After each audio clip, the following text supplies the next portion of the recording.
Добре, как разбираме дали един бизнес е успешен? В основата на всичко отговорът се крие в три простички думи – приходи, разходи и, разбира се, печалба. Хайде да се потопим в тях и да видим какво всъщност означават те. Всичко, нали, започва с онази формула, която всеки знае. Печалбата е равна на приходите минус разходите. Просто изглежда като математика за първи клас. Обаче, дали наистина е толкова лесно? Ами, не съвсем. И точно тук нещата стават интересни. Задайте този въпрос на един икономист и на един счетоводител и ще получите два напълно различни отговора. Оказва се, че за единия разход е едно, а за другия нещо съвсем различно. И точно тази разлика ще разнишим сега. И така, нека да започнем от самото начало на уравнението – приходите. Все пак преди да мислим за разходи и печалба, трябва първо да видим откъде, така да се каже, влизат парите. Това е най-основното нещо, нали? Общите приходи. Това е просто цялата сума пари, която фирмата е получила от продажби. Сметката е лесна. Цена по продадено количество. Това е целият кеш, който влиза в касата на фирмата. Няма нищо сложно. Обаче, за да се управлява един бизнес наистина ефективно, не е достатъчно да се гледа само голямата картинка. Фирмите се вглеждат много по-дълбоко. Например, в средния приход, т.е. колко се изкарва от всяка една продадена бройка. И още по-важно, в пределния приход. А той е ключов, защото показва колко допълнително ще се спечели, ако се продаде само още една бройка. Това е информация, която помага при взимането на решения. Добре, с приходите се справихме. Сега да преминем към разходите. И тук, както казахме, се крие цялата интрига. Разковничето на разликата между счетоводния и икономическия поглед. Защото, както ще видим, разходите са много повече от това, което виждаме в банковите извлечения. Да започнем с очевидните. Счетоводителите им казват явни разходи. Това са всички онези директни плащания, за които има документ, фактура, платежно. Заплати, наеми, материали, всичко за което фирмата буквално вади пари и плаща. Лесни са за проследяване, ясни са. Обаче, разходите, за които няма фактура, какво да кажем за пропуснатите ползи, за парите, които не са спечелени, защото е избран път А пред път Б. И ето я голямата разлика, показана черно на бяло. Счетоводителят гледа само реалните, явни разходи. Край. Икономистът обаче прави нещо много по-дълбоко. Той добавя и така наречените алтернативни разходи. А това е цената на пропуснатата възможност. Примерът е перфектен. Ако един предприемач се отказа от сигурна заплата от 12 000 лева, за да прави бизнес, икономистът смята тези 12 000 за реален разход на фирмата всеки месец. Това променя всичко. И след като вече е ясно, че има два начина да се гледа на разходите, е съвсем логично да има и два вида печалба.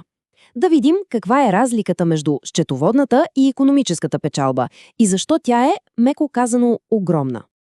Нека да проследим целия път, стъпка по стъпка. Първо взимаме общите приходи. От тях вадим явните счетоводни разходи. И какво получаваме? Счетоводната печалба. Това е числото, което виждаме в официалните отчети. Но икономиста не спира до тук. Той отива една стъпка по-нататък и от тази счетоводна печалба изважда и скритите, алтернативните разходи. Едва това, което остане накрая, ако изобщо остане нещо, е реалната икономическа печалба. Тук се появява и едно интересно понятие – нормална печалба. Какво е това? Мислете за нея като за нулата, точката на рентабилност от икономическа гледна точка. Това е абсолютният минимум, който бизнесът трябва да изкара, само за да си покрие всички разходи – и явните, и скритите. Ако постигнеш нормална печалба, значи си на нула. Усилието си е струвало колкото и да си работил на друго място, но не си спечелил нито стотинка отгоре. И този извод обобщава всичко перфектно. Ако счетоводната печалба е по-голема от нормалната, тогава вече говорим за икономическа печалба. И това е истинският белег за успех. Да имаш икономическа печалба не означава просто, че си на плюс. Означава, че твоят бизнес използва ресурсите си по-добре от всяка друга възможна алтернатива. Това е създаване на истинска нова стойност. Добре, сега нека се върнем отново на разходите и да ги погледнем под микроскоп. Защото, както се досещате, да разбираш структурата на разходите си е абсолютно ключово, за да взимаш правилните решения. Например, колко точно да произвеждаш. Най-общо, разходите се делят на две големи групи. Първо, имаме постоянни разходи. Това са разходи, които не се променят, независимо дали произвеждаме една бройка или 1000. Класически пример – наймът на помещението. Плащаш го, точка. И второ, променливи разходи. Те, както подсказва името, се променят с обема на производството. Повече продукция, повече разходи за материали, например. А като съберем постоянните и променливите, получаваме общите разходи. Ето как изглежда това визуално. Постоянните разходи виждаме са една права, хоризонтална линия. Не мърдат. Променливите разходи тръгват от нулата и се катярат нагоре със всяка нова произведена единица. А общите разходи? Те са просто сборът от двете. Затова и тяхната крива започва от нивото на постоянните разходи и върви успоредно на кривата на променливите. Но анализът може да стане още по-дълбок и по-полезен, когато една фирма започне да сравнява средните разходи на единица с пределните разходи, т.е. колко струва да се направи само още една бройка, ето тогава може да намери своята златна среда, точката, в която производството е най-ефективно, а разходът на бройка най-нисък.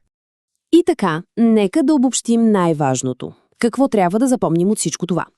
Първо, счетоводната печалба гледа само парите, които влизат и излизат. Второ, икономическата печалба включва и невидимата цена, пропуснатите възможности.